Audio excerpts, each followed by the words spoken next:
Nous sommes aujourd'hui dans une société qui est assoiffée de justice et de sécurité. Cette semaine, nous avons eu une petite embrouille avec mon beau-père parce qu'on voulait mettre notre fils dans le train pour qu'il fasse Chambéry-Lyon et le récupérer sur le quai à Lyon. Et mon beau-père nous a regardés et nous a dit « Mais vous êtes complètement fous, vous êtes complètement fous de faire ça. » Pourquoi ? On regarde un peu trop les faits divers. Et du coup, il y a des choses qui nous semblent complètement inconcevables qu'un jeune puisse voyager pendant 3/4 d'heure tout seul, en plein jour dans un train, parce qu'on pense qu'il va se faire trucider. En ce moment, vous avez un retour aux États-Unis des statues déboulonnées. Je ne sais pas si vous vous souvenez de ça. On déboulonne les statues. Donc typiquement, vous avez une grande ville qui s'appelle Columbus, en l'honneur de Christophe Colomb. Et donc on déboulonne Christophe Colomb parce qu'on dit en fait ce n'est qu'une apparence de gloire, mais en fait il a persécuté les Native Americans. Et donc c'est pas juste, c'est pas juste.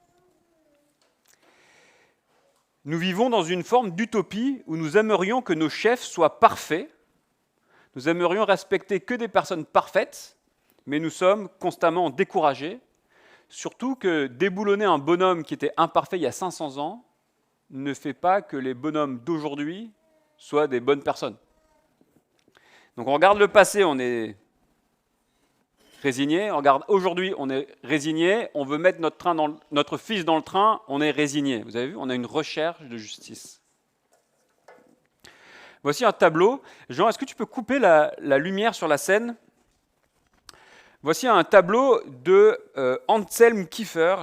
J'ai appris que c'était un des plus grands artistes depuis la Seconde Guerre mondiale. Voilà, je ne savais pas. Et il illustre un poème qui a été écrit après la Seconde Guerre mondiale. Et dans ce poème, vous avez deux femmes qui sont comparées. Vous avez Margaret, une belle femme blonde allemande qui représente toute la culture, toute la richesse, la fierté de la culture allemande, mais qui n'a pas réussi à arrêter la Seconde Guerre mondiale et toutes les atrocités. Et dans le même poème, vous avez la Sulamite, donc l'auteur reprend un petit clin d'œil au Cantique des Cantiques, la Sulamite aux cheveux de cendre, avec une référence à toutes ces femmes, tous ces hommes et femmes juifs qui sont morts et qui ont été incinérés. Et vous avez ces deux destins croisés dans le poème, et vous avez cet artiste contemporain qui représente les cheveux, la beauté, la gloire de cette femme allemande, mais finalement qui a laissé derrière elle un tas de ruines.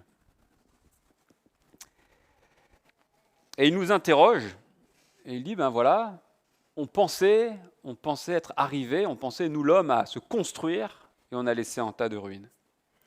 Comment verrons-nous la cancel culture dans 50 ans ?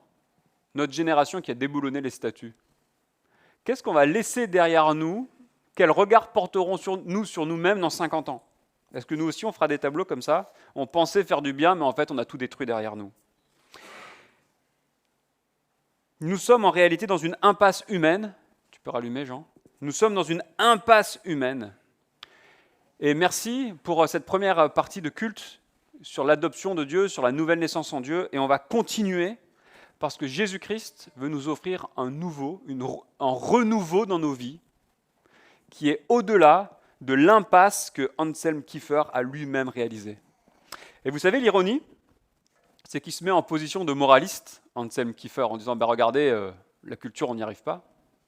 Mais lui-même a abandonné femme et enfants pour se consacrer à sa carrière. Le christianisme a une solution radicale et unique pour nous sortir de là. Le christianisme a une solution radicale et unique pour nous sortir de là, qui n'est rien de moins que de mourir à nous-mêmes. Jésus nous propose un espèce de suicide existentiel, un harakiri à nos propres vies, pour se sortir de cette impasse, pour enfin vivre vraiment. Ouvrez vos Bibles dans Luc, chapitre 9, à partir du verset 18, et nous allons lire le passage, on est page 669. Est-ce que vous avez tous le texte devant vous ?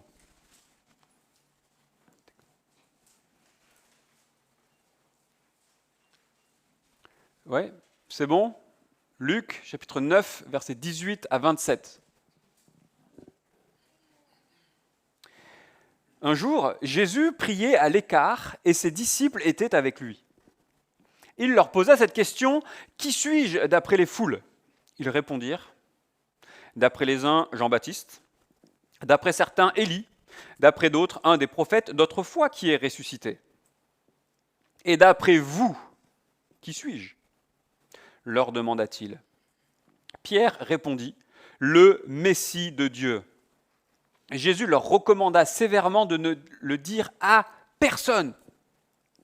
Il ajouta qu'il fallait que le Fils de l'homme souffre beaucoup, qu'il soit rejeté par les anciens, par les chefs des prêtres et par les spécialistes de la loi, qu'il soit mis à mort et qu'il ressuscite le 3e jour. Puis il dit à tous, « Si quelqu'un veut être mon disciple, qu'il renonce à lui-même, qu'il se charge chaque jour de sa croix et qu'il me suive. Car celui qui voudra sauver sa vie la perdra, mais celui qui la perdra à cause de moi la sauvera. Que sert-il à un homme de gagner le monde entier s'il se perd ou se détruit lui-même ? En effet, celui qui aura honte de moi et de mes paroles, le Fils de l'homme aura honte de lui, quand il viendra dans sa gloire et dans celle du Père et des saints anges. Je vous le dis en vérité, quelques-uns de ceux qui sont ici ne mourront pas avant d'avoir vu le royaume de Dieu. »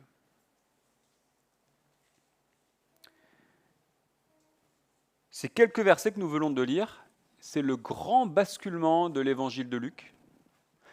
Jésus est au sommet de sa réputation humaine. Les foules courent après lui, les foules veulent le suivre, ils veulent même l'enlever pour le mettre sur le trône à Jérusalem. Il a une réputation qui se propage partout.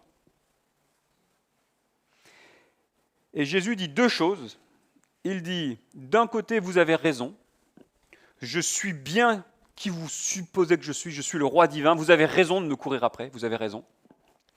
Mais attention, je ne suis pas le Messie que vous imaginez. C'est ce qu'il dit, hein. Vous avez Pierre, donc on est tout en haut, Pierre fait cette magnifique déclaration, « Tu es le Messie de Dieu ». Et la phrase d'après, verset 23, regardez, verset 21, « Ne le dites pas ». Vous avez vu ? Ne le dites pas. Dites pas que je suis le Messie. Sinon, vous allez faire naître des attentes fausses sur moi. Si vous dites aux gens que je suis le fils de David, les gens vont imaginer que je ne suis pas la bonne personne. Gardez le secret. Il ajouta que le Fils de l'homme, il se décrit lui-même, doit souffrir et être mis à mort. Vous avez raison, je suis le Messie, mais je suis un Messie souffrant, et ça va influencer la vie des disciples.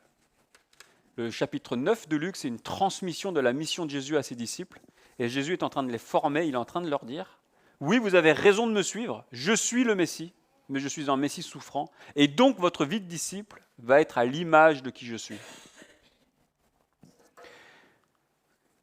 Et nous aussi, nous sommes des disciples de Jésus-Christ. Je marche avec Jésus.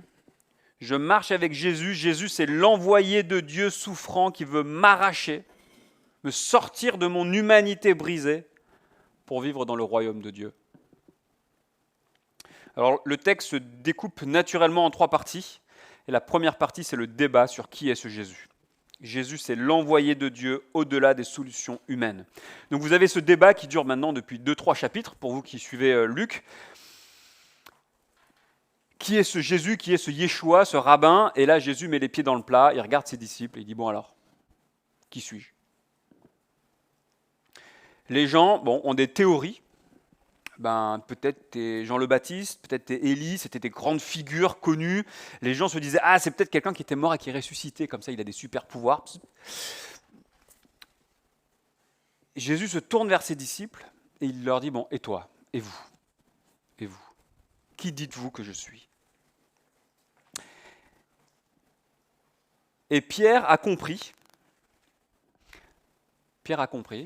Il a vu les guérisons. Il a vu les personnes qui étaient sous l'emprise des démons être libérées. Il a vu la multiplication des pains pour 5000 hommes, c'est juste avant. Pierre lui-même a été équipé par Jésus pour faire des miracles, pour annoncer la parole de Dieu. Et Pierre, c'est le premier qui réalise, Jésus n'est pas que humain. Jésus, c'est trop, c'est au-delà. Jésus, tu es le Messie qui vient de Dieu.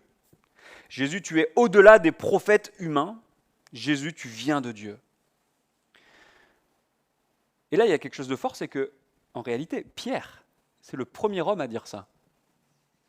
Et pour vous tous, je sais que beaucoup d'entre vous, vous avez dit comme Pierre, Jésus, tu es le Messie, je crois en toi. Eh bien, quand vous avez fait ça, vous avez fait ce que Pierre a fait il y a 2000 ans. Pierre, c'est le premier homme à avoir eu cette conviction. Lui, là, il vient de Dieu et je mets toute ma vie sur lui. Et c'est ce que Pierre a fait. Hein. Vous qui avez peut-être lu un peu le Nouveau Testament, vous savez que Pierre, à partir de ce moment-là, il ne quittera plus Jésus. Il suivra toute la vie Jésus et il mourra pour Jésus. Si vous avez fait ça dans votre vie, eh bien, vous avez fait comme Pierre. Le Messie, ça veut dire oint. Vous avez là une peinture du roi David, un des plus grands rois d'Israël, qui a été oint par un prophète, Samuel, et on lui mettait de l'huile sur la tête. Quand Charles III a été couronné en Angleterre, ils ont fait pareil. Hein. Il a été encore oint d'huile pour symboliser. Alors je ne dis pas que Charles III est béni de Dieu, hein. Je dis juste le symbole. Hein. Oui, merci. Mais on va dire que l'onction dans l'Ancien Testament symbolisait que la personne était approuvée, bénie de Dieu pour accomplir le projet de Dieu. Et Pierre dit de Jésus, tu viens de Dieu, tu es plus grand que le plus grand des rois, tu es plus grand que le plus grand des prophètes, tu es plus grand que le plus grand des prêtres, tu viens de Dieu. Et il y a quelque chose d'intéressant, c'est que Pierre ne comprend pas bien en réalité qui est Jésus. Ça, c'est vraiment important pour nous. Pierre, là, en fait, toute cette idée d'onction, de qui est Jésus, de, vous savez, le serviteur souffrant d'Ésaïe, de toutes ces prophéties, Pierre, ça, il n'avait pas compris. On le sait parce qu'à cette époque-là, les gens, ils attendaient peut-être un Messie un peu révolutionnaire, le fils de David, qui allait chasser les Romains et rétablir le royaume d'Israël. Donc Pierre confesse Jésus-Christ comme le plus grand, mais il ne comprend pas bien qui est Jésus-Christ. Mais Jésus va prendre cette foi-là et il va la remplir. Vous comprenez ? Jésus ne corrige pas Pierre, il prend Pierre comme il est, avec sa foi qui est tellement bancale et qui est tellement pas précise sur qui est Jésus, mais il prend sa foi et il va progressivement corriger la foi de Pierre pour que Pierre comprenne qu'il est un Messie souffrant. Parenthèse, que fait Jésus au début de ce passage ?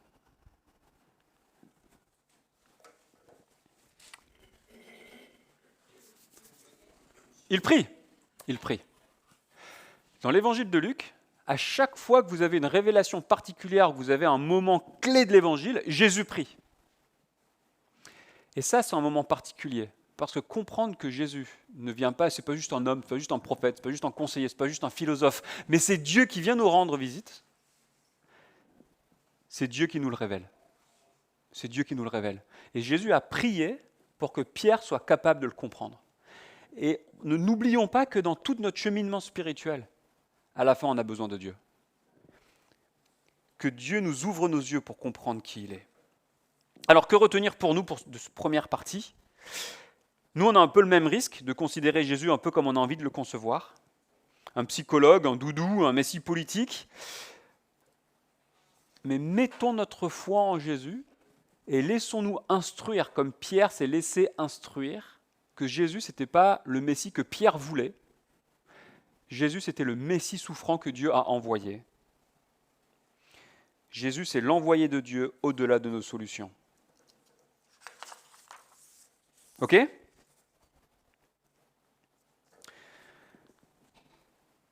Et maintenant, on arrive, je pense, au passage, un des passages les plus importants de l'Évangile. On arrive au message clé du christianisme. Jésus m'arrache de la corruption humaine. Jésus n'est pas venu pour améliorer la société, il est venu pour en créer une nouvelle. Il est venu pour créer le royaume de Dieu. Et pour cela, il fallait qu'il meure. Vous avez vu ? Il ajouta qu'il il était nécessaire que Jésus souffre beaucoup, qu'il soit rejeté, qu'il soit mis à mort et qu'il ressuscite. Il le fallait. C'était nécessaire. On ne pouvait pas passer à côté, on ne peut pas l'éviter. Et ce que vous allez voir, c'est qu'en fait, dans votre vie, si vous voulez rencontrer Dieu, vous ne pouvez pas éviter le fait de faire face à ce Jésus mort et ressuscité pour que vous-même, vous mouriez et vous ressuscitiez avec lui. Alors ça marche comment ? Nous avons besoin de faire face au mal dans le monde et dans ma vie. Est-ce que vous avez vu comme le mal vient parasiter nos vies ? Vous le voyez? Est-ce que vous voyez comme le mal vient parasiter nos sociétés? J'utilise le mot parasite parce que c'est vraiment ça que le mal fait, que le péché fait. Dieu a tout créé bon, il nous a donné des vies pour que nous les vivions, de bonnes vies. Et vous avez le mal extérieur, le péché extérieur des autres et le péché intérieur de moi qui viennent ronger, détruire cette bonne vie que Dieu voulait nous donner. On le voit beaucoup dans l'évangile de Luc. On voit des gens qui se détruisent, on voit des maladies qui empêchent les gens de vivre comme ils le devraient, la pauvreté qui empêche de vivre dans la paix de Dieu, les démons qui viennent dominer les âmes, les personnes qui sont soumises à la mort. Et derrière toutes ces choses visibles, Jésus vient nous dire, en fait, il y a quelque chose de fondamental. Il y a le péché et le mal qui rongent nos vies. Et la Bible utilise l'image de la lèpre. Vous savez, cette maladie terrible qui ronge. Le péché vient ronger nos vies. Nous, en Occident, on a décidé que le mal n'existait plus. On fait l'autruche.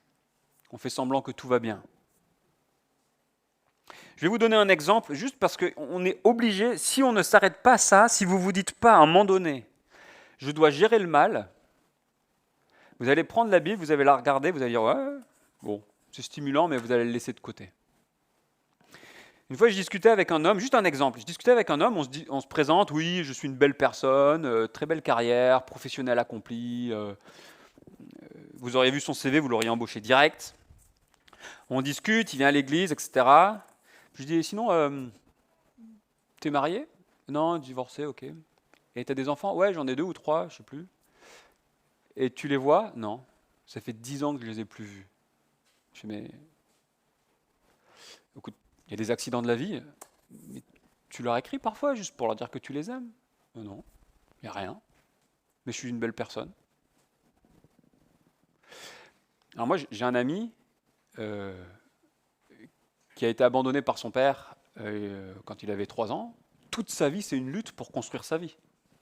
Et là, vous avez quelqu'un qui dit, ouais, bon, ça va. L'Occident fait l'autruche. On fait l'autruche. Nous avons un problème existentiel fondamental, c'est qu'est-ce que je fais du mal dans ma vie? Qu'est-ce que j'en fais? Qu'est-ce que j'en fais? Alors vous en êtes plutôt où? Est-ce que vous êtes plutôt dans la minimisation du péché? Ah, en fait, on est des belles personnes, tout va bien. Ou est-ce que vous êtes plutôt dans l'équipe en colère, un peu comme mon beau-père là? Mais t'es fou, on va tuer ton fils si tu le mets dans le train.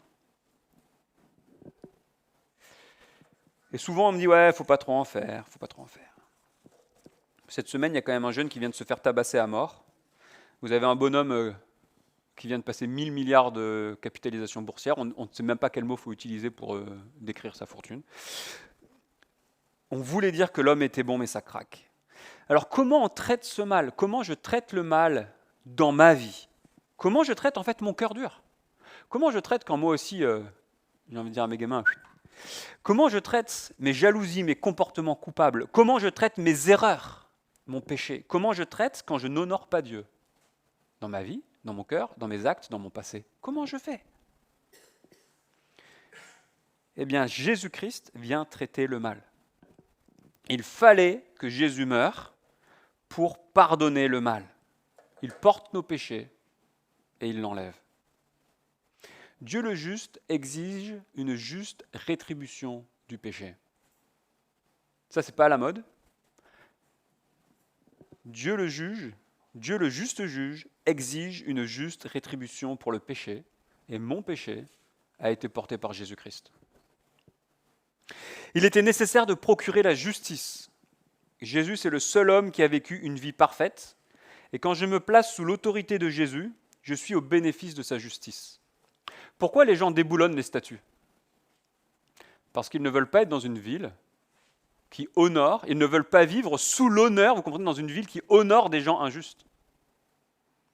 Mais si vous acceptez Jésus, vous placez votre vie sous une statue, vous comprenez, sous une personne, sous une figure qui a été parfaitement juste et qui vous donne cette justice. Il était nécessaire d'insuffler de nouveaux comportements. Jésus a l'esprit, il va le donner à ses disciples, on reçoit l'esprit quand on donne notre vie à Christ.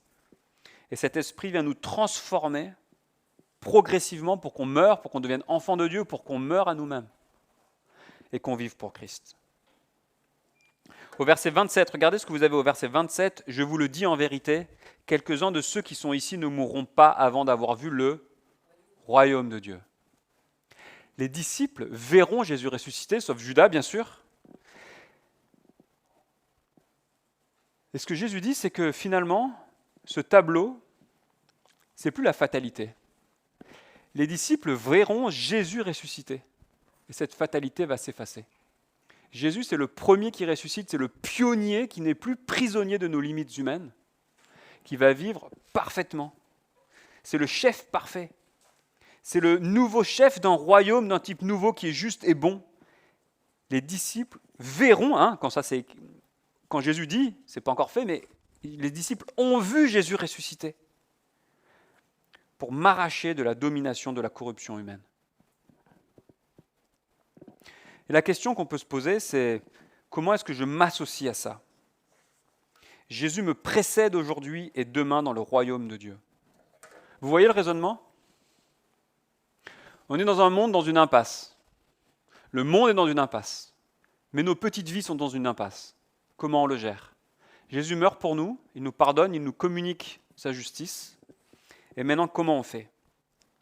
Eh bien, à partir du verset 23, Jésus nous explique c'est quoi la vraie foi. Regardez à partir du verset 23. Vous avez une affirmation et 3 conséquences. Si vous êtes chrétien, si vous voulez vraiment être chrétien, c'est ça la foi. Verset 23, « Si quelqu'un veut être mon disciple, qu'il renonce à lui-même, qu'il se charge chaque jour de sa croix et qu'il me suive. » Ça, c'est un chrétien. Renoncer à soi-même, porter la croix, suivre Jésus. Vous avez 3 conséquences. Verset 24, « Celui qui veut sauver sa vie va la perdre. » Donc, si tu t'accroches à ta vie, tu vas la perdre. Mais si tu perds ta vie pour Jésus, tu la retrouveras. Première conséquence. Deuxième conséquence, verset 25. Tu peux tout avoir. Tu peux avoir le meilleur CV. Tu peux avoir la meilleure épargne. Si tu as tout, mais que tu n'as pas Jésus, en fait, tu n'as rien. Conséquence numéro 3.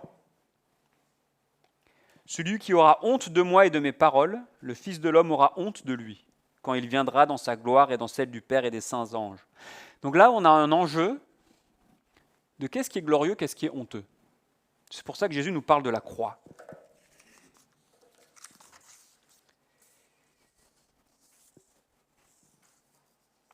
Vivre une vie qui n'est plus marquée par le péché, marquée par le mal, je pense que beaucoup de monde dirait oui, j'ai envie. Le problème, c'est que c'est un peu cette nouvelle vie de Jésus, c'est un peu comme l'huile et le vinaigre avec notre monde. Vous comprenez ? Ça ne va pas ensemble. C'est l'un ou l'autre.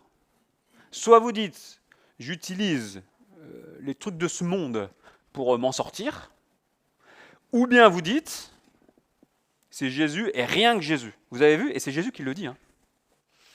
C'est incompatible, c'est non miscible. Je vous remets l'image de la croix parce que Jésus nous dit de porter notre croix. Et Jésus nous fait réfléchir au fait que nous serons rejetés si nous le suivrons. Et il nous parle de la croix. Vous avez vu, il faut porter la croix. Il faut vraiment se souvenir que cette croix, c'était un symbole de honte. D'accord ? En quelques mots, la croix, ce n'était pas pour les citoyens romains.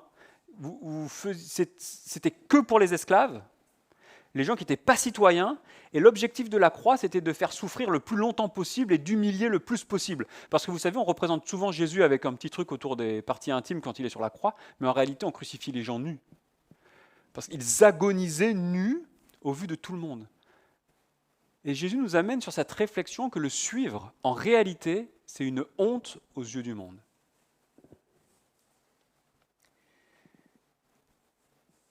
Pourquoi Jésus nous amène à ça ?